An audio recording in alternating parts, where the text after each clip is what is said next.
After 8 years without exchanging a single word, the millionaire heard his ex's voice on the phone, echoing in the middle of the night.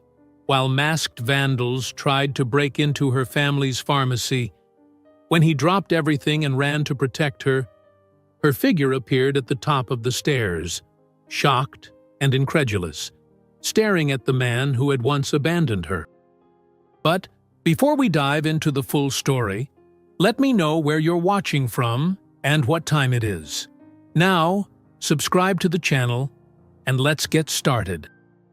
Ethan Mitchell crouched behind the shattered counter of Baker's family pharmacy, his heart pounding as muffled voices filtered in through the broken windows.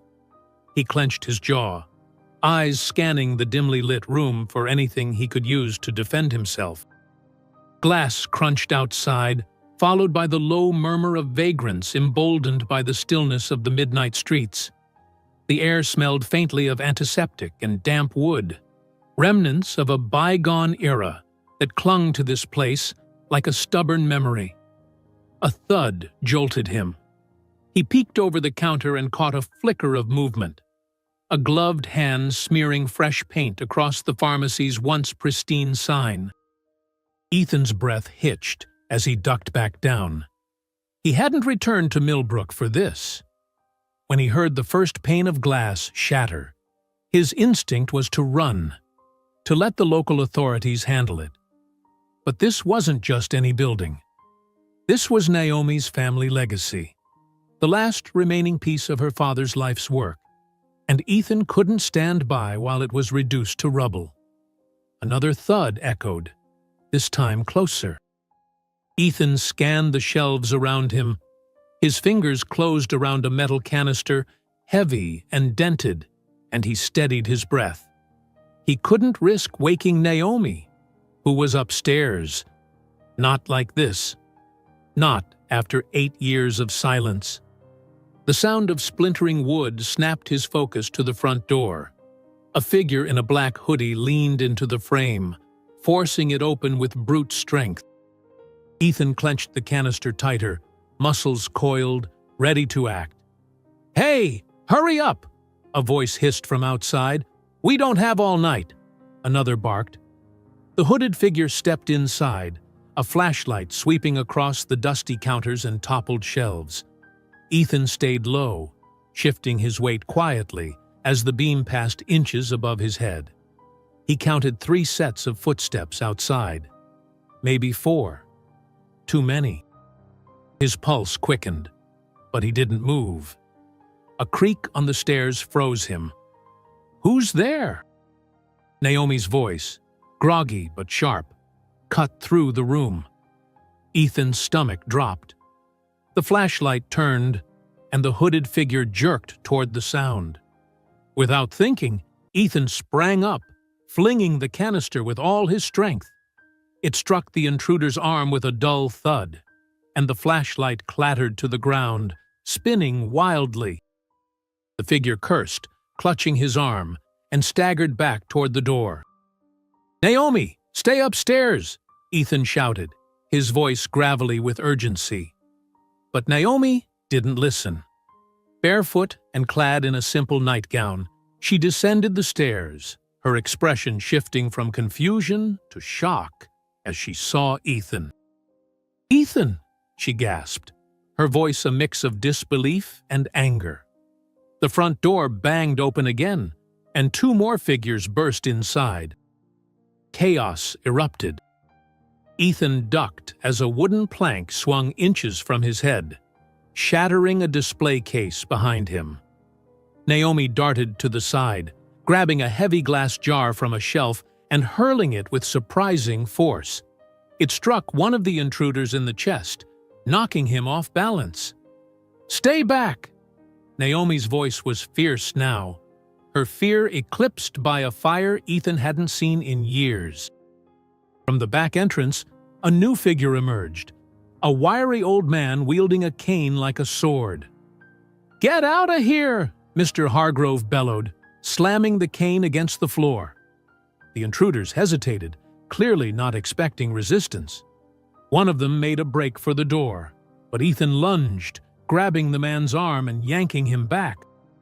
They grappled briefly, fists flying, before Ethan managed to snatch something from the intruder's hand, a keychain with an unfamiliar logo etched into its metal. "Let's go!" one of the masked men shouted, retreating toward the street. Within moments, they were gone, their footsteps fading into the night. The room fell silent, save for the heavy breathing of its defenders.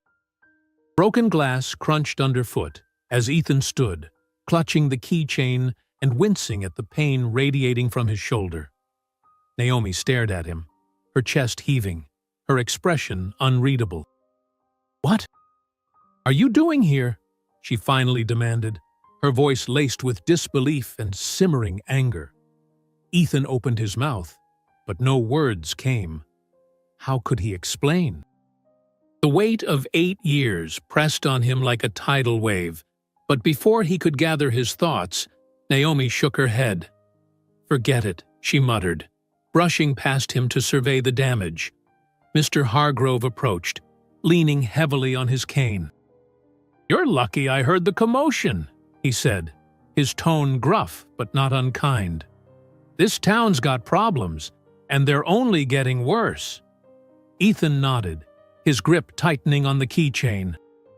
The logo etched into the metal stirred a long-buried memory, one he wasn't ready to confront. The sound of tires crunching gravel drew their attention to the street. A car rolled to a stop, and out stepped Mayor Fletcher, his polished shoes gleaming under the dim glow of the street lamp. He adjusted his tie, his face a mask of concern that didn't quite reach his eyes. "What happened here?" Fletcher asked, his voice oozing feigned sympathy. "Vandals," Naomi said curtly, glaring at the mayor. "Where were you?" Fletcher held up his hands. Now, let's not point fingers. I'll have the sheriff investigate first thing in the morning." Ethan snorted, earning a sharp look from Naomi. "I'm sure you will," Ethan said, his tone dripping with skepticism. The mayor's gaze lingered on Ethan, his eyes narrowing slightly. "I didn't realize you were back in town, Mitchell." "Just passing through," Ethan replied evenly, slipping the keychain into his pocket. Fletcher's lips pressed into a thin line, but he said nothing more. With a final glance at the broken windows, he turned and strode back to his car, the tires spinning up dust as he drove away. Inside the pharmacy, Naomi crossed her arms, her eyes fixed on Ethan. "You need to leave," she said, her voice firm. Ethan shook his head. "Not until I figure out what's going on here." Naomi opened her mouth to argue, but before she could, Mr. Hargrove interrupted. "Enough! Both of you!" He jabbed his cane at the floor. "This town's got enough problems without you two going at it." Ethan looked away, his jaw tight. Naomi exhaled sharply and turned toward the stairs. "If you're staying," she said over her shoulder, "don't get in my way." Her footsteps echoed as she disappeared upstairs, leaving Ethan and Mr. Hargrove alone in the wreckage. The old man sighed, rubbing the back of his neck. "You sure you're ready for what you're digging into, son?" Ethan didn't answer. Instead, he pulled the keychain from his pocket, turning it over in his hand. The logo etched into the metal gleamed faintly in the dim light. His stomach twisted as recognition dawned. The symbol belonged to his family's old construction company. Ethan closed his fist around the keychain, the weight of it almost too much to bear. 8 years of silence. And now, this. As Mr. Hargrove muttered something about boarding up the windows, Ethan stared out at the darkened street, his mind racing. The past wasn't done with him yet. Ethan closed his hand around the keychain, recognizing the symbol of his family's long-defunct construction company, and realized this wasn't just vandalism. It was the beginning of something much worse. Ethan Mitchell stood outside Baker's family pharmacy, As the first light of dawn crept over Millbrook, the streets were still quiet, save for the occasional rustle of leaves in the cool morning breeze. He turned the small keychain over in his hand, tracing the engraved symbol with his thumb. It had been years since he'd seen it, but its meaning hit him like a punch to the gut. The logo belonged to Mitchell & Sons Construction, the company his father had built and lost. A muffled crash from inside the pharmacy broke his thoughts. He stepped through the front door and found Naomi sweeping up shards of broken glass. The sunlight filtering through the cracked windows cast her in a harsh, fragmented light. Her jaw was tight, her movements sharp and deliberate. She didn't even glance at him. "Naomi, let me help," Ethan offered, stepping forward. She straightened, gripping the broom handle like a lifeline. Her dark eyes met his, filled with equal parts exhaustion and resentment. "I don't need your help," she said flatly, turning back to her work. Ethan sighed and ran a hand through his hair. "I didn't mean for this to happen. I was trying to save the day." Naomi cut him off, her tone sharp enough to slice through the tension in the room. "You can't just show up after 8 years and play hero, Ethan. You don't get to do that." Her words stung, but he couldn't blame her. He'd left her behind, left this place behind, and now he was back, stirring up trouble. "I came back to help restore the town," he said quietly. "That includes this place." She set the broom aside and crossed her arms, glaring at him. "You think throwing money at this town will fix everything? People here don't need your charity, Ethan. They need someone who'll stick around." Before he could respond, the door swung open, and Mr. Hargrove shuffled in, his cane tapping against the floor. "Morning," he said gruffly, nodding to Naomi before giving Ethan a suspicious glance. "We've got bigger problems than your little spat." "What is it?" Naomi asked, brushing her hands on her apron. "Another building's been hit," Hargrove said. "The old library. Windows smashed. Books scattered everywhere. Looks like those punks are making their rounds." Naomi's shoulders tensed, and Ethan felt a fresh wave of anger surge through him. "How many more places are they going to ruin before someone does something?" she muttered. Ethan clenched his fists. "I'll talk to the mayor. He needs to take this seriously." Hargrove snorted. "Good luck with that. Fletcher's more interested in keeping his hands clean than getting them dirty." Ethan glanced at Naomi, hoping for some sign of solidarity, but her expression was unreadable. "I'll figure it out," he said, more to himself than anyone else. Later that morning, Ethan walked the streets of Millbrook, his gaze sweeping over the once proud buildings now marred by vandalism. The old hotel's windows were boarded up, graffiti scrawled across its facade. The scent of fresh paint still lingered in the air. He paused in front of the library, where shattered glass glittered on the ground like cursed diamonds. A sick feeling settled in his stomach. He pushed open the heavy wooden doors, stepping into the dimly lit space.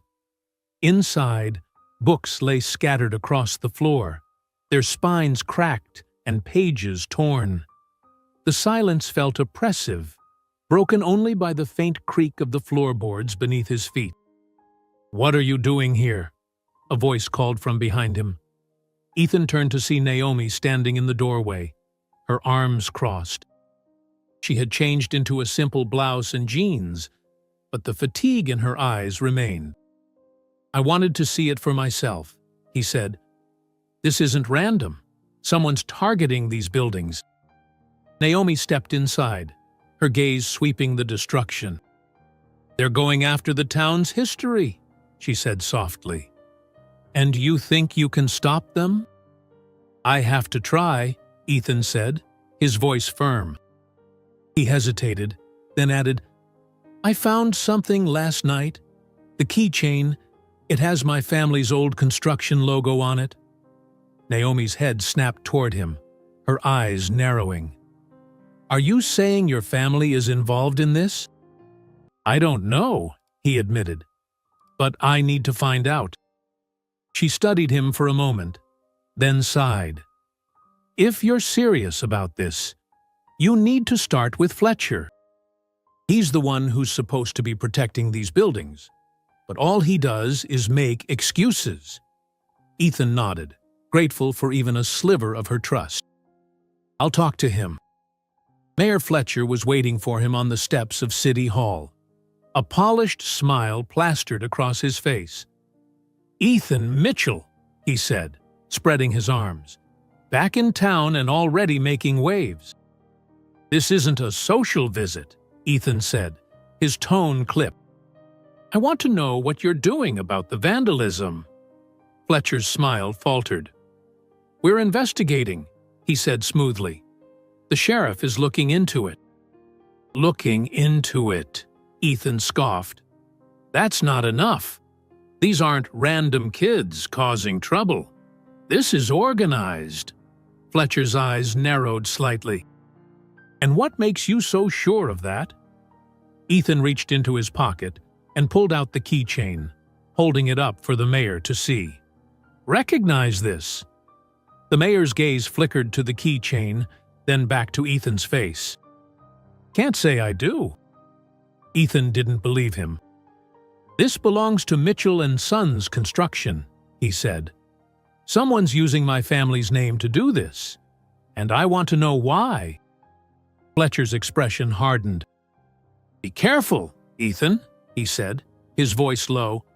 "Digging into the past can uncover things you're not prepared to face." "Is that a threat?" Ethan asked, his eyes narrowing. "It's advice," Fletcher replied, his smile returning, though it didn't reach his eyes. "Now, if you'll excuse me, I have work to do." As the mayor walked away, Ethan's grip tightened around the keychain. Fletcher knew more than he was letting on. He was sure of it. That evening, Ethan stood outside the pharmacy, staring at the chipped paint and cracked windows. The weight of everything, the town's decay, Naomi's anger, and the mystery surrounding his family, pressed down on him.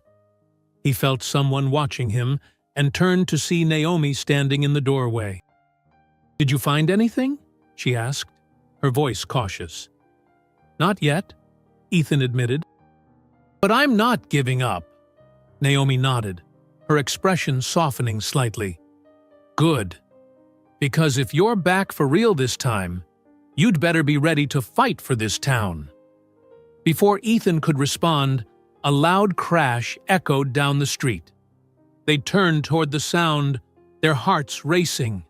The library. Without a word, they ran toward it, the night swallowing their footsteps as they plunged headlong into the next wave of chaos. Ethan and Naomi, standing under the street lamp, heard strange noises coming from the historic library. Something more was about to happen there. Ethan and Naomi arrived at the historic library to find its front doors ajar, swaying gently in the cool night breeze. The faint glow of a flashlight flickered through the broken windows, casting jagged patterns across the cobblestone street. The two exchanged a glance, neither saying a word, before Ethan pushed the door open wider. The creak of the old wood was deafening in the silence. Inside, the air was heavy with dust and the acrid tang of vandalism. Books were strewn across the floor, pages ripped from their bindings and scattered like fallen leaves. The once proud oak shelves were overturned, their contents gutted. "They're still here," Naomi whispered, her voice taut. She nodded toward the faint movement in the shadows near the back of the library. Ethan motioned for her to stay close as they crept forward. The faint beam of a flashlight revealed two figures hunched over a desk, rifling through what remained of the library's archive. "Hey!" Ethan's voice cut through the silence like a whip. The intruders froze, their heads snapping up in unison. One of them, A tall man with a hood pulled low over his face grabbed a metal rod from the desk and lunged toward Ethan. The other turned to flee, but Naomi acted quickly. She grabbed a heavy, leather-bound book from the floor and hurled it with all her might. It struck the fleeing intruder square in the back, sending him sprawling into a pile of scattered papers. The first man swung the rod, narrowly missing Ethan's head as he ducked and rolled to the side. Ethan scrambled to his feet and grabbed the nearest weapon he could find, an overturned chair. He blocked the next swing with a loud crack, splinters flying as the chair absorbed the blow. Naomi wasn't idle. She darted toward the desk, grabbing a rusted lamp and swinging it at the second intruder, who had just begun to rise. The makeshift weapon caught him on the shoulder, sending him stumbling again. "Stop!" she shouted, her voice trembling but firm. "We've called the police." It was a bluff, but it worked. The taller man hesitated for a fraction of a second, his grip on the rod faltering. Ethan seized the moment, tackling him to the ground. The impact sent the rod clattering across the floor. "Who sent you?" Ethan growled, pinning the man's shoulders. His heart raced as he leaned in, trying to pull back the intruder's hood. But the man was quicker. He jabbed an elbow into Ethan's side, knocking him off balance, and scrambled to his feet. The second intruder, clutching his bruised shoulder, had already made a break for the exit. "Let's go!" he shouted, his voice sharp with panic. The taller man hesitated for a split second before darting after his companion. Ethan lunged after them, but his ribs ached from the blow, slowing him down. By the time he reached the door, the intruders were already disappearing into the night, their footsteps fading into the distance. Naomi knelt by the desk, her hands trembling as she sifted through the papers they'd left behind. "Ethan," she called, her voice tight with urgency. He turned back, his breath still ragged. "What is it?" She held up a crumpled piece of paper, the corner torn and smudged with dirt. Ethan took it from her and unfolded it carefully. At first glance, it appeared to be a receipt, but his blood ran cold when he saw the name scrawled at the bottom. Fletcher. "It's from the mayor's office," Naomi said, her voice shaking. "And look at this!"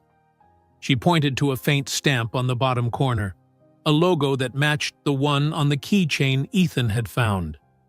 Ethan's grip tightened on the paper as a cold realization crept over him. "He's involved," he muttered. "Fletcher's tied to this." Naomi looked at him, her eyes wide with a mix of fear and anger. What does he have to gain from destroying the library? Or the pharmacy? Why would he do this? "I don't know," Ethan admitted, shoving the receipt into his pocket. "But I'm going to find out." The distant wail of a siren pierced the night, and Naomi exhaled shakily. "We need to leave before they get here," she said, glancing nervously toward the door. "I don't want to explain this right now." Ethan nodded, and together they hurried out of the library, the wreckage behind them a haunting reminder of the chaos gripping the town.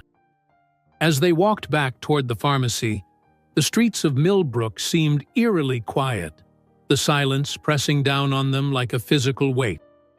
Naomi wrapped her arms around herself, her steps quick and purposeful. Ethan glanced at her, guilt gnawing at him. "Naomi," he said softly, but she didn't slow down. "You think Fletcher's been planning this all along?" she asked, her voice cold. "Using your family's name, your past, to cover his tracks." "It's possible," Ethan said, "but it doesn't make sense. Why now? Why target the town's history?" Naomi stopped abruptly, turning to face him. "Because people like him don't care about history," she said, her voice sharp. "They care about money? Power? If tearing this town apart gets him what he wants, He'll do it without a second thought." Her words hung in the air between them, heavy with truth. Ethan looked down at the receipt in his pocket, the faint outline of the logo barely visible through the fabric. "I'm going to confront him," he said after a long pause. "Tomorrow." Naomi's eyes narrowed. And what if he denies everything? What if he's more dangerous than we think? "Then I'll deal with it," Ethan said, his voice firm. "I have to. For this town. For your father's legacy." Naomi's gaze softened, but only slightly. "Just don't make promises you can't keep," she said, her tone laced with warning. She turned and started walking again, leaving Ethan standing alone under the flickering glow of a street lamp. As the pharmacy came into view, Ethan's mind raced with questions he couldn't yet answer. He glanced back at the library, its dark silhouette looming in the distance, and felt the weight of the night settle on his shoulders. Whatever was happening in Millbrook, it was bigger than he'd thought, bigger than just vandalism or broken buildings. The past was clawing its way into the present, and Ethan knew he was running out of time to stop it. Ethan clenched the receipt in his pocket, his mind swirling with doubt and determination as he realized that the connection between Fletcher and his family's old company was more than coincidence. It was a warning of what was yet to come. The small office inside Millbrook's town hall smelled of old paper and musty wood. Ethan and Naomi stood side by side, illuminated by the faint morning light streaming through a dusty window. Rows of filing cabinets loomed around them, their labels faded and yellowed. Ethan tugged open a drawer, its metal frame groaning in protest. Inside, decades of disorganized documents lay stuffed together, the weight of forgotten history. "This is what Fletcher's hiding behind," Naomi said under her breath, her voice tinged with frustration. She pulled open another drawer, her fingers deftly flipping through the contents. "People don't look where they're not supposed to," Ethan replied, his tone grim. "That's how secrets like his survive." Naomi didn't respond. She was focused, her brow furrowed as she sifted through the brittle pages. Every so often, her hand would pause, hover over a document, then move on. Ethan glanced at her, noting the tension in her shoulders. He wanted to say something, anything, but he couldn't find the words. Minutes passed in heavy silence before Naomi let out a sharp breath. "Here," she said, holding up a letter with trembling fingers. Ethan took it from her and scanned the page. The letterhead bore the Mitchell & Sons construction logo. Below it, an agreement was outlined in faded ink. It spoke of a partnership between Ethan's father and the town's leadership, a deal made years ago to acquire land at questionable prices, land that had since fallen into disrepair. The signature at the bottom sent a chill through Ethan's veins. Robert Fletcher. Ethan's chest tightened. "My father never told me about this," he said, his voice barely above a whisper. "Do you believe him?" Naomi asked, her tone cutting. "Yes," Ethan snapped, more defensive than he intended. He steadied himself. "He wasn't perfect, but this doesn't sound like him." Naomi studied him, her gaze unreadable. "Well, Fletcher's name is on it too. That says plenty." Before Ethan could respond, a faint creak echoed down the hallway. Both of them froze. Naomi reached for the drawer she'd left open, sliding it shut as quietly as she could. "Someone's coming," she whispered. Ethan folded the letter and slipped it into the inner pocket of his jacket. The sound of footsteps grew louder, deliberate and slow. He motioned toward the far corner of the room, where a door led to another corridor. They slipped through just as the main door creaked open. Ethan risked a glance back and caught sight of a shadow, a figure lingering just outside the filing room. He didn't wait to see more, leading Naomi down the narrow hallway toward the exit. As they reached the back door, a sharp voice called out, "Who's there?" Naomi grabbed Ethan's arm. "Don't stop," she hissed. They burst into the sunlight, the chill morning air biting at their skin. Ethan didn't stop running until they were halfway down the street, hidden behind a row of tall hedges. Naomi doubled over, catching her breath. "We can't keep doing this," she panted. "Fletcher's on to us." Ethan straightened, pulling the folded letter from his pocket. "Then we need to move faster." The rest of the day was a blur. News of another vandalized building spread through town like wildfire. This time, it was the old mill on the outskirts, a relic that had once powered the community during its boom years. Its windows were shattered, its walls spray-painted with crude symbols. Ethan and Naomi stood at the edge of the growing crowd, listening as angry voices filled the air. Many were calling for action, but just as many were quick to place blame. "This all started when that outsider came back," one man muttered, loud enough for Ethan to hear. "Coincidence?" Another chimed in, his gaze cutting toward Ethan. "I don't think so." Ethan clenched his fists, the tension in his chest threatening to boil over. Naomi placed a hand on his arm. "Don't," she murmured. "It's not worth it." Before he could respond, Mayor Fletcher appeared, stepping onto the remnants of the mill's front steps. He raised his hands, calling for calm. "Ladies and gentlemen," he began, his voice smooth and practiced, "I understand your frustration. We all want answers, and I assure you, the sheriff is doing everything in his power to find those responsible." "That's not good enough," a woman shouted from the crowd. "We need protection, not promises," another man yelled. Fletcher's smile tightened, but he didn't falter. "Your concerns are valid," he said, "but let's not forget that restoring this town takes time.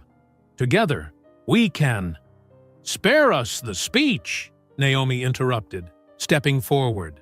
The crowd fell silent, all eyes on her. "What are you actually doing to protect this town? Or do you care more about lining your pockets?" Fletcher's expression darkened. "Naomi," he said, his tone almost patronizing, "this isn't the time for baseless accusations." "Baseless," she shot back, her voice rising. "Then explain this." She pulled a crumpled receipt from her bag, the one they'd found in the library. The mayor's face paled, but he recovered quickly. "That's private business," he said. "It has nothing to do with the vandalism." "Does it?"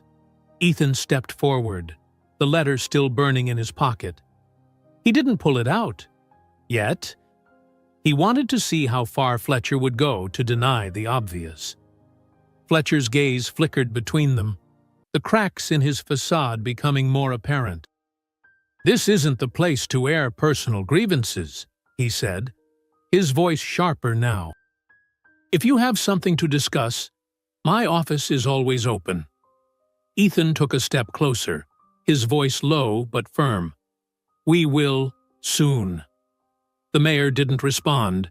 Instead, he turned back to the crowd, resuming his hollow reassurances. Ethan and Naomi exchanged a glance before slipping away, their suspicions confirmed. That evening, back at the pharmacy, Ethan sat alone at the counter, staring at the letter. The weight of it pressed down on him like an anchor. Naomi had retreated to her room upstairs, her exhaustion evident. A soft creak drew his attention to the front door. He looked up, half expecting Naomi, but no one was there. Just the faint flicker of a street lamp outside. With a sigh, he folded the letter again and set it aside. His mind raced, trying to piece together the fragments of this mystery. Fletcher wasn't just complicit. He was orchestrating something far bigger than Ethan had imagined. Above him, a floorboard creaked. Ethan's eyes darted toward the staircase, his body tensing. He thought Naomi had gone to bed. "Naomi," he called, his voice low. There was no answer. He stood slowly, his hand brushing against the edge of the counter. The sound came again, this time from directly above him. Someone was in the pharmacy. Ethan, standing alone in the dimly lit pharmacy, fixed his eyes on the ceiling as the sound of footsteps above him confirmed the chilling truth. Someone was watching. And it wasn't Naomi.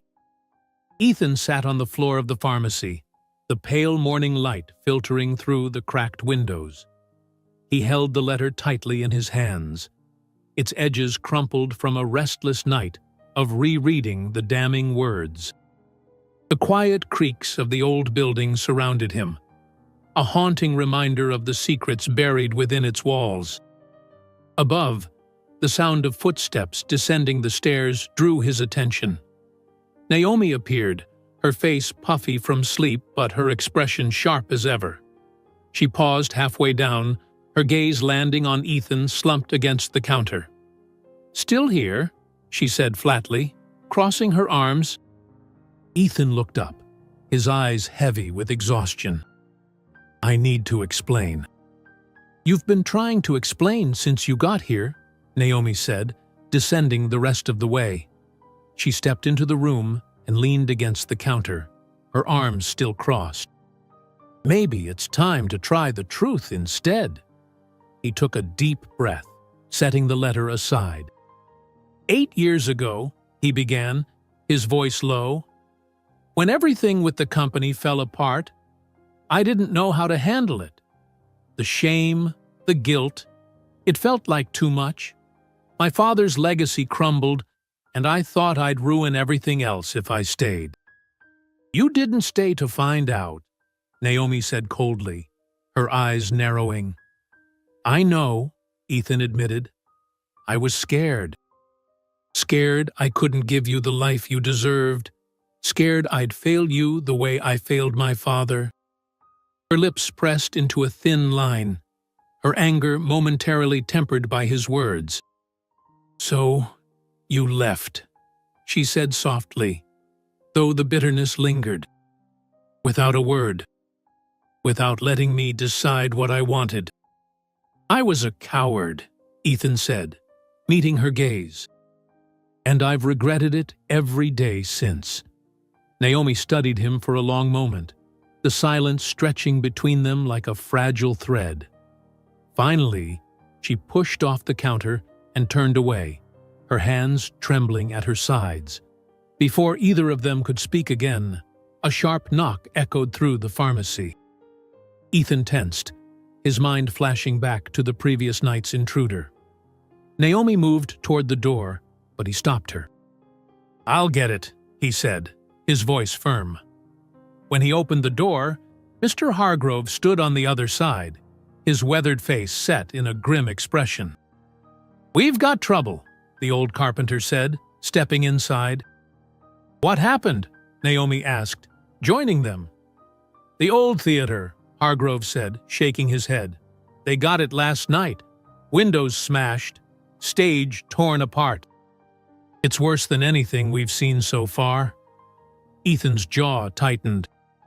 "They're escalating." "That's not all," Hargrove continued, his voice dropping. "I heard whispers around town. Some folks think you're behind this, Ethan." Naomi's eyes widened, and she turned to Ethan. "Why would they think that?" "Because he's new," Hargrove said with a shrug. "And because Fletcher's been stirring the pot. He's good at that." Ethan rubbed his temples, the weight of the town's mistrust pressing down on him. "I need to find proof, something concrete to tie Fletcher to all of this." Hargrove gave him a hard look. "You'd better do it quick. The festival's coming, and if these attacks keep up, people are going to start demanding answers, whether they're the right ones or not." That evening, Ethan and Naomi sat in the pharmacy's back office, poring over a stack of old papers Hargrove had brought over. Most were useless. Receipts, ledgers, and correspondence from years ago, but a few hinted at the larger scheme they were trying to uncover. "This one," Naomi said, pulling out a weathered envelope. Inside was a deed for one of the buildings recently vandalized, signed over to a shell company with ties to Fletcher. "He's been buying them under the table." Ethan nodded, adding it to the growing pile of evidence. "If we can connect this to the attacks, we'll have enough to expose him." A sudden noise outside interrupted them, a low growl followed by the unmistakable sound of footsteps on gravel. Ethan stood, motioning for Naomi to stay back. He grabbed a flashlight and moved toward the back door. The alley behind the pharmacy was dimly lit, the shadows stretching long in the moonlight. Ethan swept the flashlight across the ground, its beam landing on a figure standing at the far end of the alley. "Who's there?" he called, his voice steady despite the adrenaline coursing through him. The figure didn't respond, but the soft shuffle of feet on gravel told Ethan they were moving. He stepped closer, the beam of his flashlight narrowing on the person's silhouette.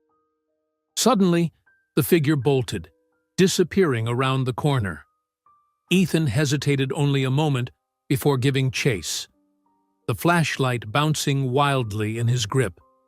The alley opened into a wide lot filled with piles of old lumber and rusted equipment, remnants of a long-abandoned construction site. Ethan stopped, his breath visible in the cold night air. The site was eerily quiet, save for the faint creak of metal in the wind. He turned in a slow circle, his flashlight revealing nothing but debris. A faint scuff of movement behind him made him spin, but before he could react, something hard struck his shoulder, sending him stumbling forward. He caught himself on a stack of boards, the flashlight slipping from his grip and clattering to the ground. "Ethan!" Naomi's voice rang out, startling his attacker. The figure hesitated, then turned and fled into the night. Naomi ran toward him, her face pale in the faint light. "Are you okay?" she asked, helping him to his feet. "Yeah," he muttered, rubbing his shoulder. He retrieved the flashlight and shone it in the direction the figure had gone. But they were long gone. "What were they doing here?" Naomi asked, her voice shaky. "I don't know," Ethan said, but as he turned back toward the lot, something glinted in the flashlight's beam.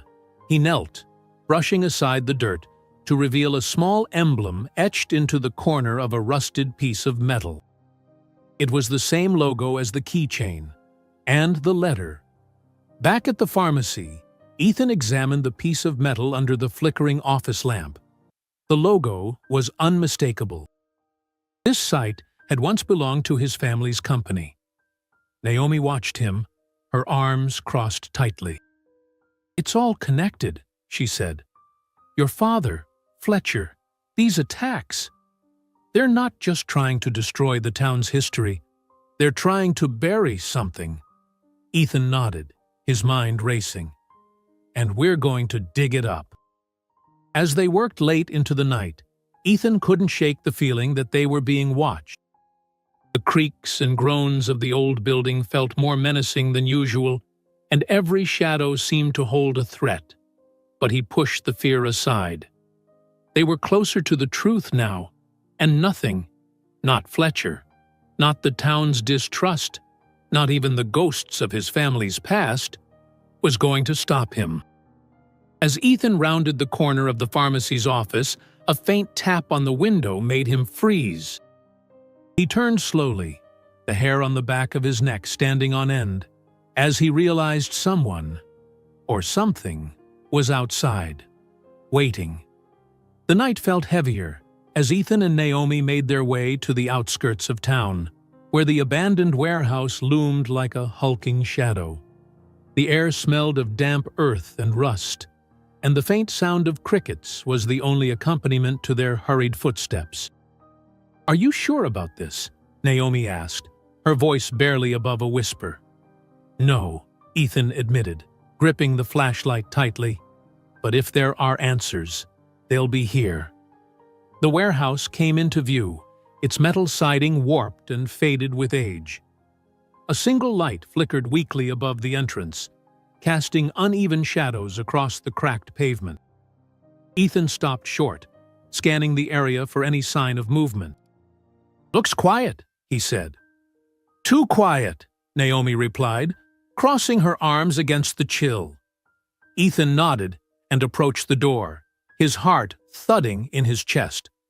The padlock that once secured the entrance hung broken, its chain discarded on the ground.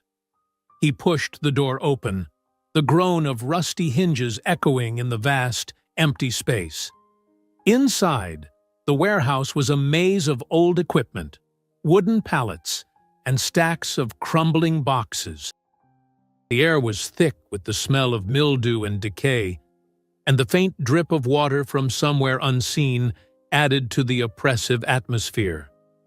"Stay close," Ethan said, glancing back at Naomi. She gave him a terse nod, her eyes darting around the shadows. Together, they moved deeper into the building, their footsteps muffled by the layers of dust and debris. Then they heard it. A faint scuff of movement just ahead.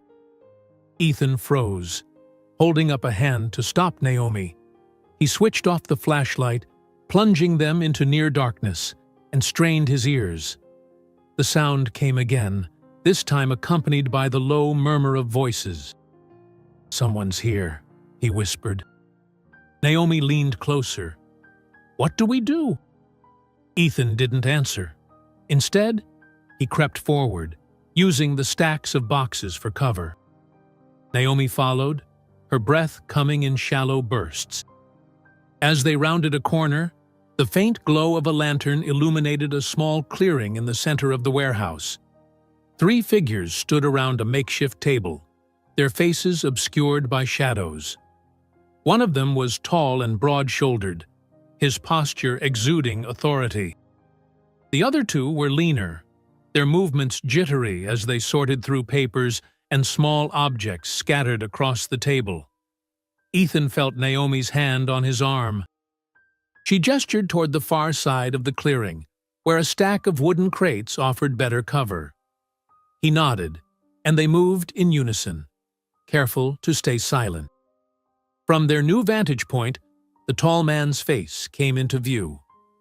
Ethan's stomach churned as recognition struck. Reed Matthews, his father's old business partner. The man who had disappeared after Mitchell and Sons collapsed. Matthews's voice broke the silence, deep and commanding. "We're running out of time.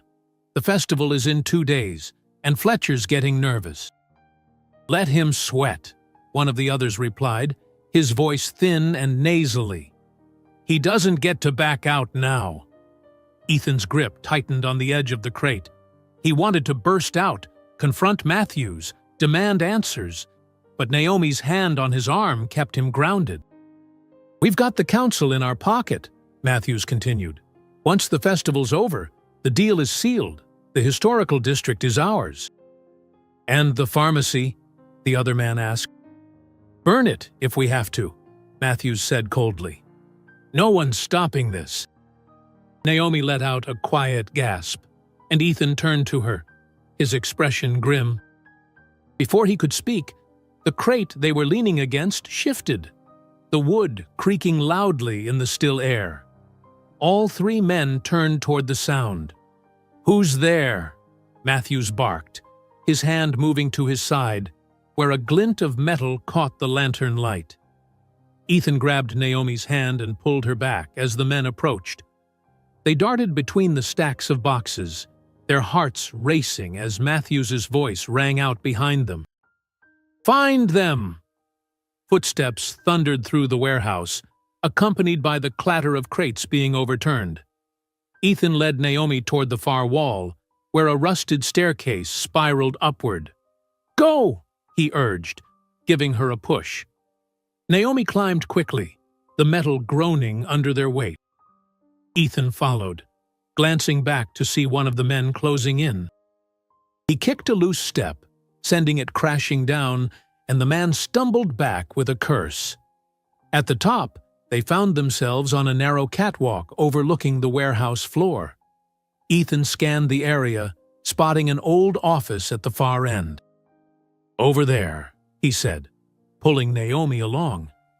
They reached the office and slipped inside, closing the door as quietly as they could. The room was small and cluttered, with a broken desk and an overturned filing cabinet. Ethan pushed the desk against the door, bracing it as best he could. Naomi crouched by the window, peering out at the warehouse below. "They're still looking," she said. Ethan joined her, his breathing heavy. Matthews and the others were searching methodically, their lantern casting long, ominous shadows. "We can't stay here," Naomi said. "They'll find us." Ethan nodded, his mind racing. Then his eyes landed on a stack of old blueprints near the desk. He picked one up, his heart skipping a beat as he recognized the Mitchell & Sons logo.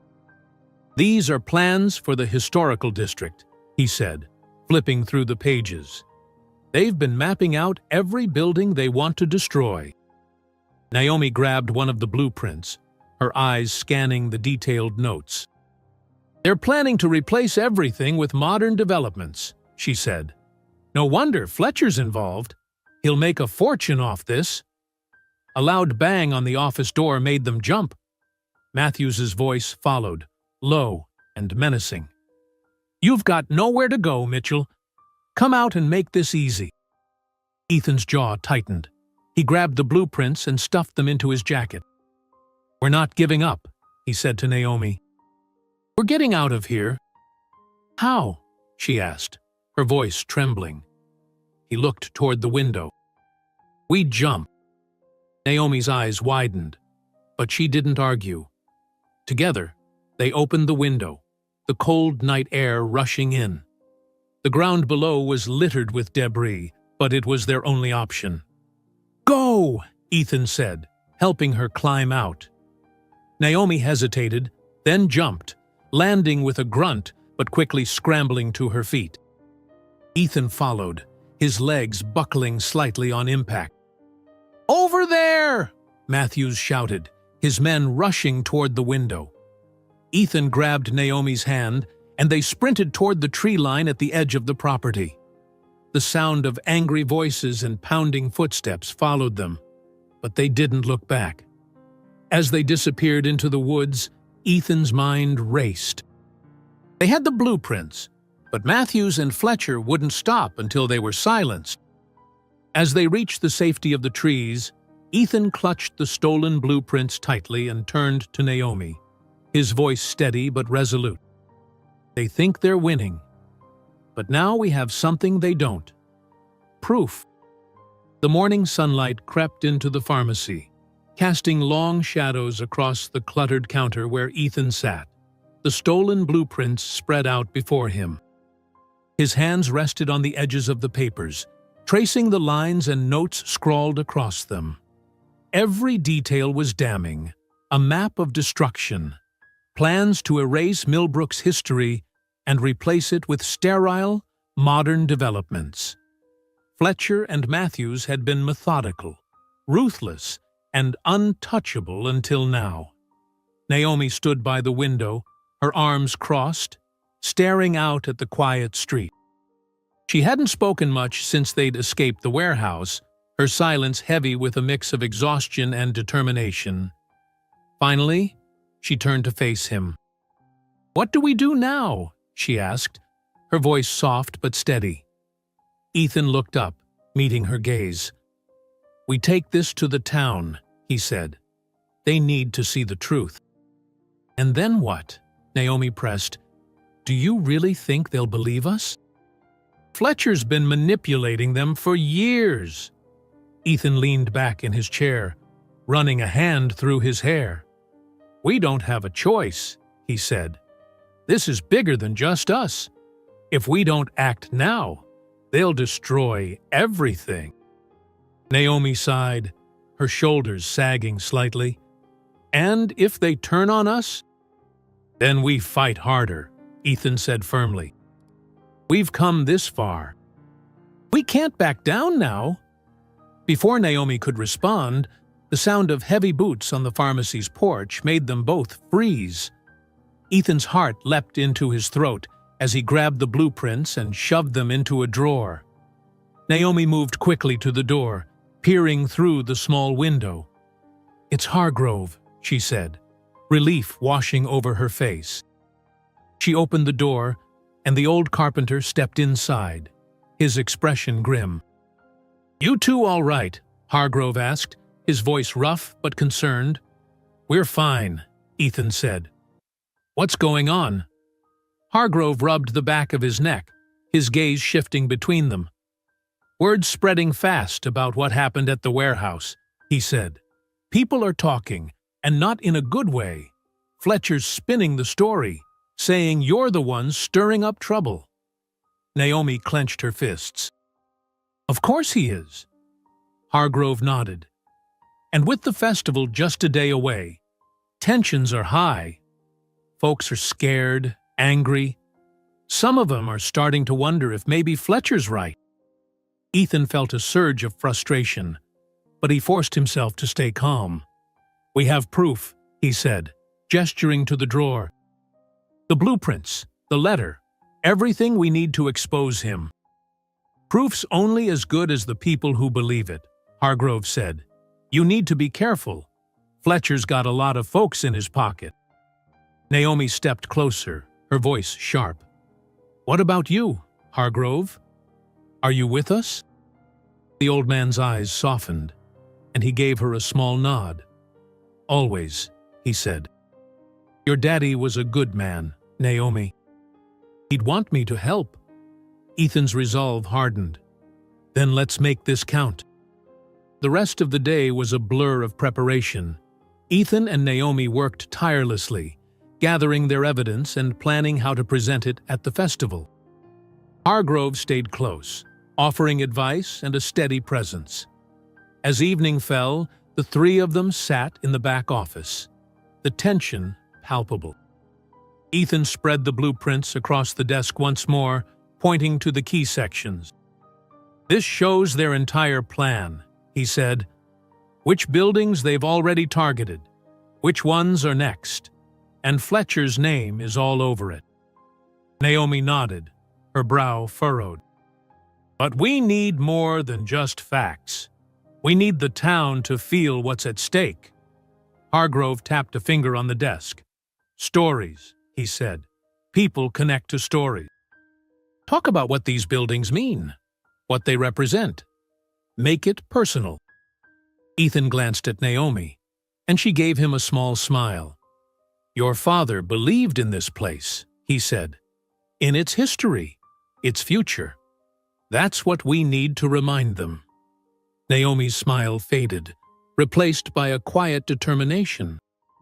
"Then that's what we'll do."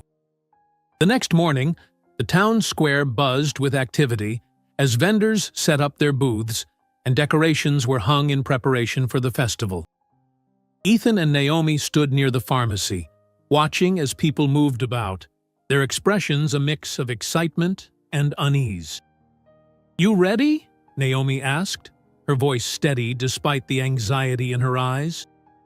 "Ready as I'll ever be," Ethan said. They moved toward the center of the square, where a small stage had been set up for the day's events. Fletcher was already there, speaking with a group of townsfolk, his polished smile firmly in place. As soon as he saw them, his expression darkened. "Ethan," Fletcher said, his tone icy. "I wasn't expecting you here." "Figured it was time I joined the festivities," Ethan replied, matching Fletcher's tone. Fletcher's gaze shifted to Naomi. "And you, Naomi? I trust you're not planning to cause a scene." Naomi stepped forward, her eyes blazing. "The only scene will be the truth, Fletcher. Something you've worked hard to hide." A murmur rippled through the crowd as people turned to watch the confrontation. Fletcher's smile faltered, and his grip on the podium tightened. Ethan pulled the blueprints from his bag and held them up for everyone to see. "This is what Fletcher's been hiding," he said, his voice loud and clear. "A plan to destroy Millbrook's history and replace it with whatever makes him the most money." The crowd gasped, their murmurs growing louder. Fletcher raised his hands, trying to regain control. "These are baseless accusations," he said. "Ethan's just trying to deflect from his own failures." Ethan stepped onto the stage, unrolling the blueprints and laying them out for everyone to see. "These aren't accusations," he said. "They're facts, and they involve you, Fletcher. Your name is all over these documents." Naomi joined him, her voice ringing out. "My father worked his whole life to protect this town. And now you're trying to tear it apart." The crowd's murmurs turned into shouts as people moved closer, their anger directed squarely at Fletcher. The mayor's composure cracked, and he backed away from the podium. "You don't understand," Fletcher said, his voice rising. "This town needs progress. You can't cling to the past forever." "We're not clinging to the past," Ethan said. "We're fighting for what matters. For our history, our community, our future." The crowd erupted into applause, their cheers drowning out Fletcher's protests. Naomi stepped forward, her voice cutting through the noise. "This is our town," she said, "and we won't let you take it from us." Fletcher's face twisted with fury, but before he could respond, the sheriff stepped forward, his hand resting on his holster. "I think it's time we had a talk, Mayor," he said, his voice calm but firm. As the sheriff led Fletcher away, Ethan and Naomi stood together on the stage, their hearts pounding. The crowd's cheers washed over them, a powerful wave of hope and unity. As the crowd dispersed, a quiet voice behind Ethan made him turn. Hargrove stood there, his expression grave. "This isn't over," he said. "Fletcher wasn't working alone, and whoever's left won't go down without a fight." Ethan sat on the pharmacy's front steps, the late afternoon sun casting long shadows across Millbrook's town square. The earlier triumph at the festival felt distant now, replaced by a gnawing unease. Fletcher had been led away, but Hargrove's warning echoed in his mind. This isn't over. Ethan knew the truth of those words. Fletcher was just one piece of a much larger puzzle. Naomi emerged from inside, carrying 2 steaming mugs of coffee. She handed one to Ethan and sat beside him, her shoulder brushing against his. "You're quiet," she said, breaking the silence. Ethan took a sip, letting the heat ground him. "Just thinking about what's next," he said. "Fletcher's out of the picture, but Matthews is still out there. And he won't stop." Naomi nodded, her expression grim. "He's been pulling the strings all along. Fletcher was just a puppet." Ethan set his mug down and turned to her. "Do you think the town will stand with us? After today?" "They'll stand," Naomi said firmly. "But Matthews won't let this go without a fight. We need to be ready." Their conversation was interrupted by the sound of footsteps approaching. Ethan looked up to see the sheriff, his hat in hand, his face lined with weariness. "Sheriff," Ethan greeted, standing up. "What's the news?" The sheriff sighed, his gaze shifting between Ethan and Naomi. "We've got Fletcher in custody, but he's not talking. Claims he's just a middleman and doesn't know anything about the bigger picture." Naomi scoffed. "Convenient." The sheriff nodded. "We did find something in his office, though. A list of names, investors, contractors, and Matthews." Ethan's stomach tightened. "What kind of list?" "Looks like payments," the sheriff said. "Large sums being funneled into accounts tied to Matthews's shell companies. It's enough to link him to the attacks, but not enough to guarantee a conviction." Ethan exchanged a glance with Naomi. "What about the council?" he asked. "They've been backing Fletcher and Matthews this whole time. If we don't bring them down too, they'll just find another way to keep this going." The sheriff hesitated, then nodded. "We're working on it, but I need you two to be careful. Matthews won't take this lying down." Ethan felt the weight of the sheriff's words settle over him. "Thanks for the warning," he said. The sheriff tipped his hat and walked away, leaving Ethan and Naomi alone once more. Naomi turned to him, her jaw set. "We have to finish this." Ethan nodded. "We will." That evening, the town felt eerily quiet. The celebration had faded, leaving the streets empty and the buildings cloaked in darkness. Ethan sat in the pharmacy's office, poring over the blueprints and documents they had gathered. Every piece of evidence pointed back to Matthews, but there was still something missing, something that tied it all together. A knock at the door pulled him from his thoughts. Naomi entered, her face pale. "Ethan," she said, her voice tight. "There's something you need to see." She led him to the front window, where she pulled the curtain back just enough for him to peer outside. A figure stood across the street, partially obscured by shadows. They weren't moving, but their presence was undeniable. "How long have they been there?" Ethan whispered. "About 20 minutes, Naomi said.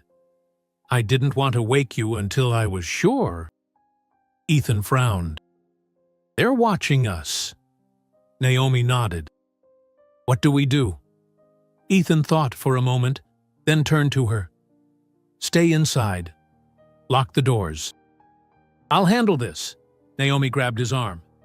"Ethan, no, it could be a trap."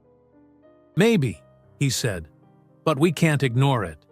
If Matthews is sending someone to intimidate us, we need to send a message back." Naomi hesitated, then let go. "Be careful." Ethan stepped outside, the cool night air prickling his skin. He walked toward the figure, his footsteps echoing on the empty street.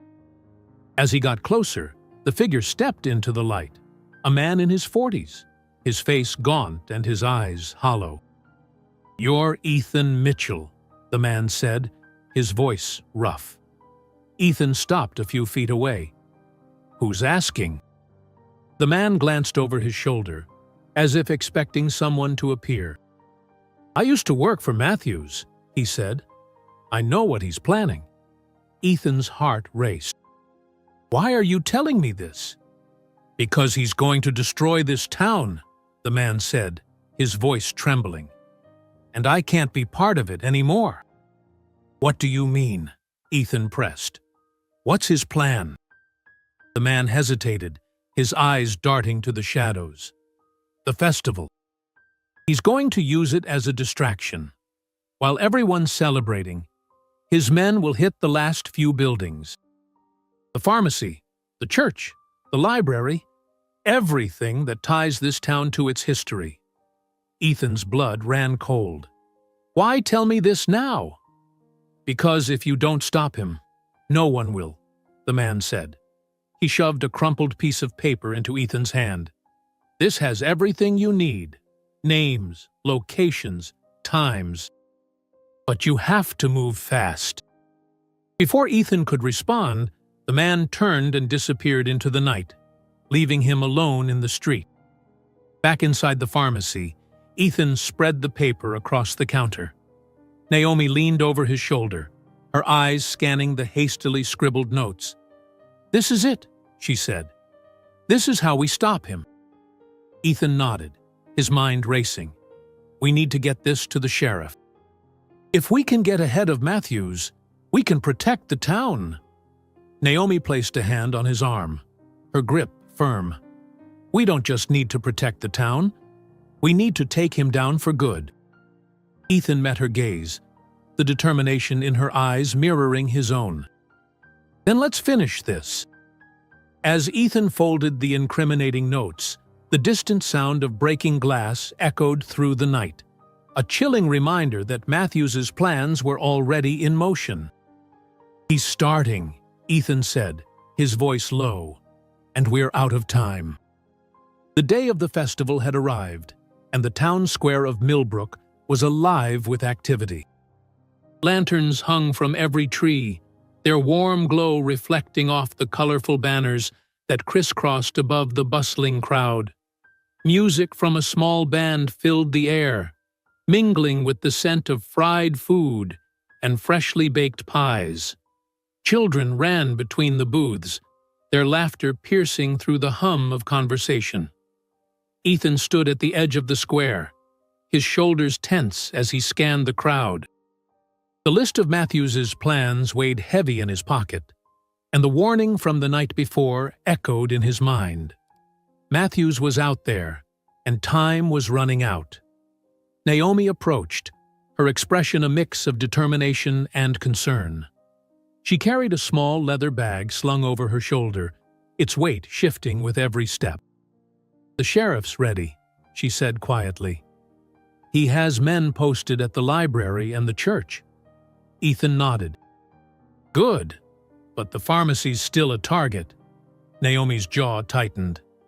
"I'm not leaving it unprotected." "You shouldn't have to," Ethan said. He glanced around the square, his eyes lingering on the stage where Mayor Fletcher had once stood. "Matthews won't try anything subtle. Not today." Naomi followed his gaze. "Then we force his hand." Before Ethan could respond, the sound of a microphone crackling to life drew their attention. A tall man in a sharp suit stepped onto the stage, his presence commanding immediate silence from the crowd. Reed Matthews. Ethan's breath caught in his chest as Matthews adjusted the microphone, his smile calculated and calm. "Good afternoon, Millbrook," Matthews began, his voice smooth. "It's an honor to stand before you on this beautiful day, celebrating the history and future of our beloved town." The crowd murmured their approval, some clapping, others too caught up in the spectacle to notice the tension building at the edges. Ethan felt a hand on his arm. Naomi's grip was firm. "He's making his move," she whispered. "Not yet," Ethan said, his voice low. "He's setting the stage," Matthews continued, his tone light. "As we look toward the future, we must make difficult choices. Progress, after all, requires sacrifice." Ethan's fist clenched. He started toward the stage, but Naomi stopped him. "Wait," she hissed. "We need proof." Ethan forced himself to stay put, watching as Matthews's smile grew. "And with that," Matthews said, gesturing grandly, "let us celebrate not only our past, but the bright days ahead." The crowd erupted into applause, oblivious to the deeper meaning behind his words. As Matthews stepped down from the stage, Ethan caught the subtle nod he gave to a man near the back of the square. It was all he needed to see. "It's starting," Ethan said. "Let's go." The square's noise faded as Ethan and Naomi made their way toward the pharmacy. The streets were quieter here, the festival's energy confined to the main area. Ethan's pulse quickened as they neared the building, his eyes darting to every shadow. Inside, the pharmacy was eerily still. Naomi locked the door behind them and dropped her bag onto the counter, pulling out the evidence they'd collected. "We need to be ready," she said, spreading the papers out. Ethan nodded, moving toward the back room where he'd stashed a crowbar the night before. The weight of it in his hands was reassuring, though he hoped he wouldn't have to use it.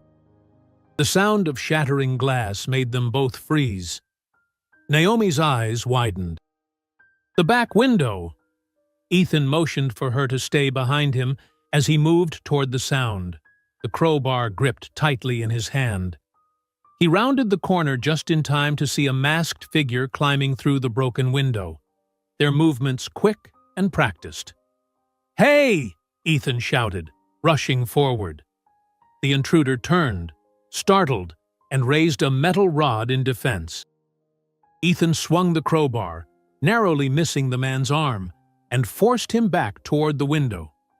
Naomi appeared behind him, holding a heavy glass jar.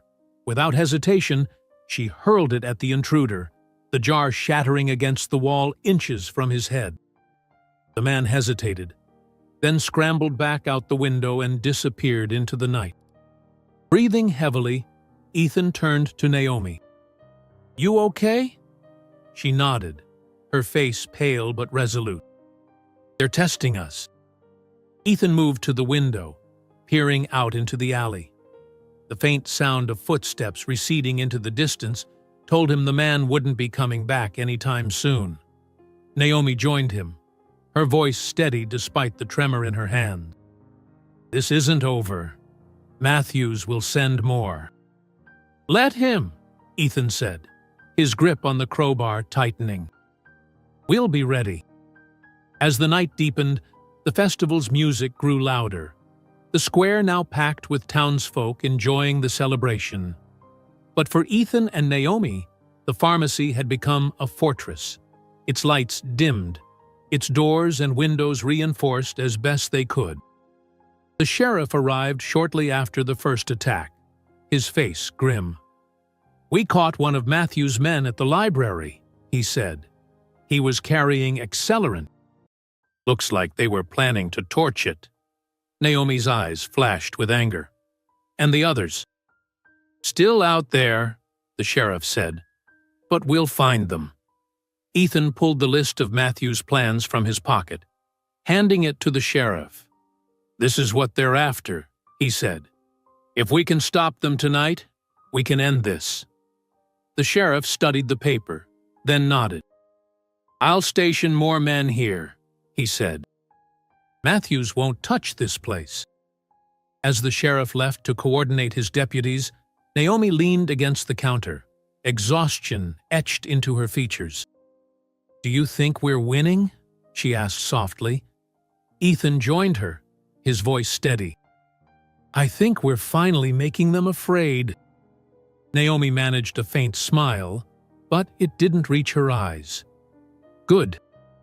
Midnight approached, and the festival began to wind down.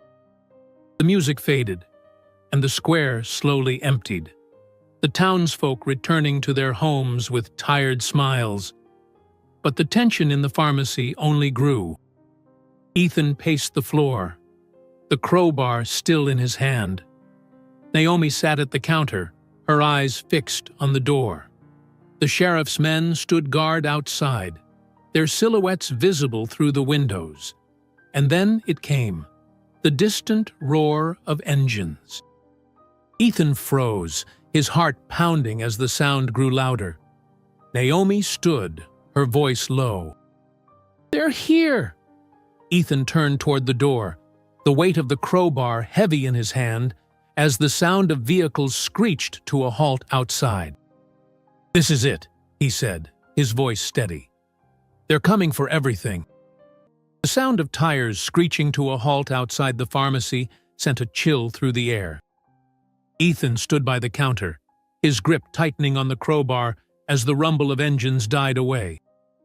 The flickering light from the street lamp outside cast eerie shadows across the walls.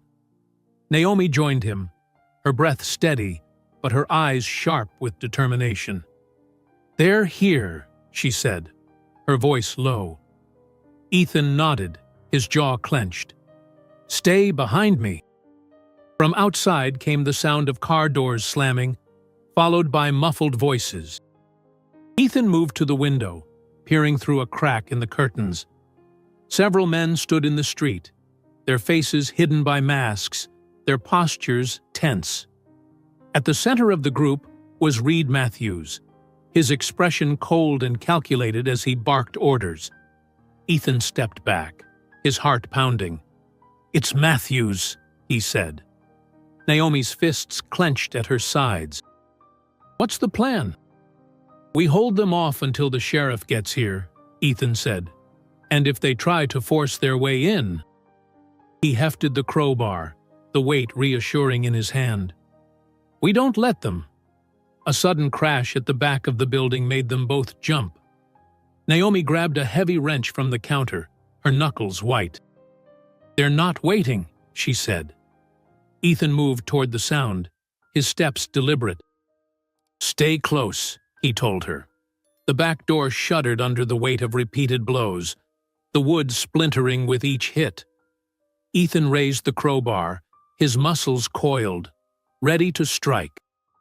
The door gave way with a loud crack, and a masked man burst through, wielding a tire iron. Ethan didn't hesitate. He swung the crowbar, the metal colliding with the man's arm. The intruder cried out, dropping his weapon as he stumbled back. Naomi stepped forward, swinging the wrench with surprising force, catching the man in the side. He collapsed to the ground, groaning. "Stay down," Ethan warned, his voice steady despite the adrenaline coursing through him. More footsteps echoed from the front of the building. Naomi turned, her eyes widening. "They're coming through the windows!" Ethan grabbed her arm, pulling her toward the center of the pharmacy. Glass shattered as another masked figure climbed through the broken front window, his movements quick and precise. Naomi hurled a glass jar at him, the impact sending him sprawling over the counter. The chaos intensified. Two more men forced their way inside, one through the front door and the other through the side window. Ethan and Naomi fought back with everything they had, swinging, blocking, dodging, but the attackers were relentless. Naomi backed into a corner, her wrench raised defensively. One of the intruders lunged at her, but Ethan intercepted him, slamming the crowbar into his side. The man crumpled, and Ethan turned to Naomi. "You okay?" She nodded, her breath coming in short gasps. "For now."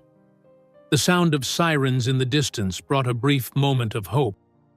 Ethan glanced toward the shattered windows, seeing the flashing lights of approaching police cars. Matthews and his men hesitated, their confidence faltering. "They're here," Naomi said, relief breaking through her fear. But Matthews wasn't finished. He stepped into the pharmacy, his face calm but his eyes burning with rage. "Enough games," he said, his voice cold. "This ends now." Ethan stood his ground, the crowbar gripped tightly in his hands. "It ends with you in cuffs." Matthews smirked, pulling a small, dark object from his pocket, a lighter. "You think you've won?" he said. "Even if I go down, I'll take this place with me." Before Ethan could react, Matthews flicked the lighter, the small flame dancing in the dim light. He tossed it toward a trail of accelerant on the floor, and fire erupted, spreading quickly across the wooden shelves. "Get out!" Ethan shouted, grabbing Naomi's arm. The smoke thickened, and the heat became unbearable as they stumbled toward the exit. Outside, the sheriff's deputies swarmed the scene, tackling Matthews and his men. The fire roared behind Ethan and Naomi as they emerged, coughing and gasping for air. The crowd that had gathered for the festival stood frozen, watching the flames consume the pharmacy. The sheriff approached, his face grim. "Are you two all right?" "We're fine," Ethan said, his voice hoarse. He turned to the pharmacy, his chest tightening as the building that had meant so much to Naomi's family began to collapse under the weight of the flames. Naomi stood beside him, silent, her eyes locked on the destruction. Ethan placed a hand on her shoulder, but she didn't move. "I'm sorry," he said, his voice heavy with regret. She finally turned to him, her expression filled with both sorrow and resolve. "It's not over," she said. "This place may be gone, but what it stood for isn't." Ethan nodded, his gaze shifting to Matthews, who was being led away in handcuffs. "He didn't win," he said. "Not really." Naomi took a deep breath, her shoulders squaring. "We'll rebuild. We'll make sure this town remembers." As the fire died down and the crowd began to disperse, the sheriff approached once more, handing Ethan a small, soot-stained envelope. "We found this in Matthews's car," he said. "Thought you'd want to see it." Ethan opened the envelope, pulling out a faded photograph. It was of him and Naomi as teenagers, smiling in front of the pharmacy. Written on the back in a familiar hand were the words, "The heart of Millbrook is in its people. Protect it." Naomi's eyes filled with tears as she read the message. "My dad," she whispered. Ethan looked at her, his own emotions threatening to overwhelm him. He believed in this town. "And in us?"